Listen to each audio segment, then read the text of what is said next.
Kan Pak Pimpinan. Baik, ada tambahan Pak Suding? Silakan Pak Suding. Iya, Pak Febri, Ya.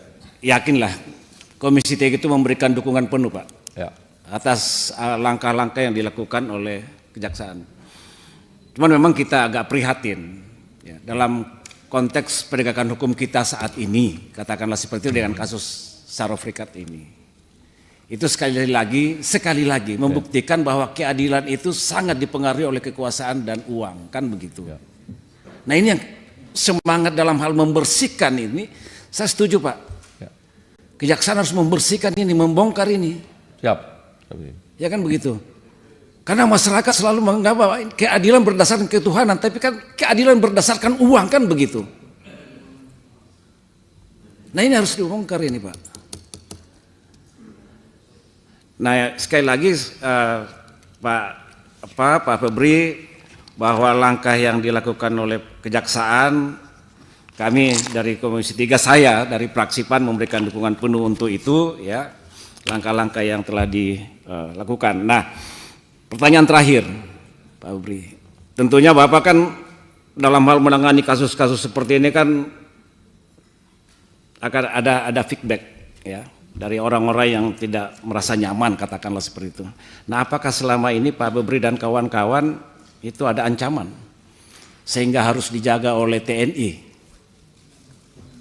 yang Bapak satu peleton, satu apa dan sebagainya, yang menurut saya sebenarnya kalau kalau saling menghargai institusi, seharusnya ini kan kewenangan di institusi kepolisian, tidak harus TNI, kan begitu. Tapi kan saat ini kan dijaga oleh pihak TNI, institusi kejaksaan. Nah pertanyaan saya, memang selama ini Pak Febri dan kawan-kawan ada kondisi darurat, ada kondisi ancaman yang sangat itu sehingga harus dijaga oleh TNI. Jangan sampai ini kayak soft force, kan begitu. Sehingga orang pun ketika berhubungan dengan pihak kejaksaan, apakah melaporkan suatu perkara dan sebagainya, itu ada rasa ada keseganan, takut, ini kok dijaga TNI kayak mau perang, kan begitu. Makasih. Mau langsung dijawab atau nanti? Langsung aja, silakan. Biar nanti lebih sedikit. Jadi kalau pertanyaan hampir sama ya nanti nggak usah lagi, kan gitu ya. Silakan. Kalau di kami Pak Suding ya, saya dari pangkat 3A itu Bang selalu di pemberantasan tipikor. Sudah 30 tahun lebih lah. Kalau perlawanan pasti ada, berbagai cara itu pasti ada. Tapi kalau sampai ancaman, mungkin mereka mikir juga lah kalau berhadapan dengan penegak hukum secara terang-terangan. Kalau contoh konkretnya Pak Suding tanya, apa contoh konkret perlawanan itu? Perkara Marcella. Perkara Marcella itu ada salah satu, ada buzzer-nya yang dibayar hampir 1 M ya? Kontennya. Kemudian pelaporan, jampisus, penyerangan ke Jaksa Agung, bisa kita buktikan. Dan full kami tahu jaringan itu. Contoh konkret itu. Tapi kalau kembali ditanya untuk ancaman, nggak ada lah Pak Suding. Sampai sekarang kita bisa berjalan, kita hanya berharap ada dukungan politik, Komisi 3 masih sering komunikasi, dorong terus ya menjadi penyemangat bagi rekan-rekan kita semua.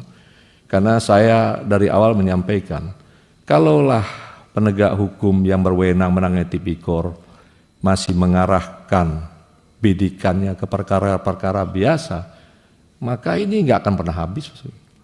Tapi kalau dia masuk ke area-area yang memang jaringannya banyak, ya, dan ini sifatnya dia terkendali dengan kebijakan, ini dibongkar, ini ada baiknya. Contoh kayak tekstil kan kita tangkap di Batam, tangkap Jawa Tengah.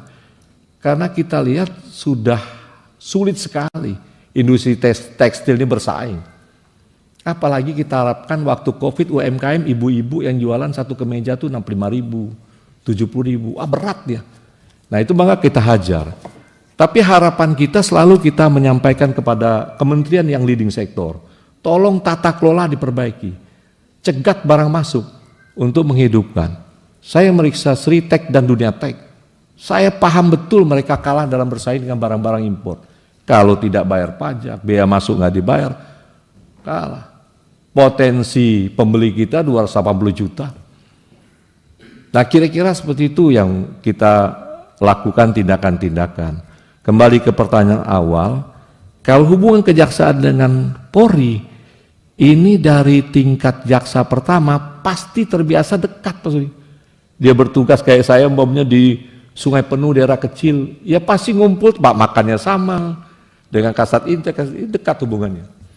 Dekat hubungannya, tidak ada masalah. Saya di Satgas PKH juga selalu berbarengan dengan Pak Kabar Eskrim. Kebetulan ada Pak Kasum dan Pak Kabar Eskrim sebagai wakil saya di Satgas Penertiban Kawasan Hutan. Jadi tidak ada masalah. Cuma kalau kembali tanya kenapa ini TNI, ini memang ketika ada Jampitmil, ini kebanyakan memang nuansa pengamanan itu yang jaksa tidak begitu paham, banyak diserahkan memang dengan Jampitmil Pak Sudi. Sehingga Pak Jampitmil yang mengorganisir bagaimana sistem, bagaimana cara yang kita juga jaksa mungkin ilmunya juga tidak terdidik seperti itu. Nah kemudian ada beberapa saya bawa juga surat permintaan dari Jampitmil ke teman-teman TNI untuk pengamanan. Mungkin lebih tepat kebijakan ini mungkin di Biro Umum atau di bidang pembinaan dengan Jampitmil. Tapi kalau di Pisus clear, kita nggak ada masalah dalam proses penanganan juga kita minta bantuan polisi, malah di Kejari-Kejari juga tetap prosesnya juga minta bantuan polisi. Nah, apakah ini berpengaruh setelah Jampitmil di dalam? Saya kurang tahu teknis, cara strategi pengamanan pimpinannya kurang paham saya. Jadi mungkin sebaiknya nanti di Pak Jampitmil tuh Pak Sudi.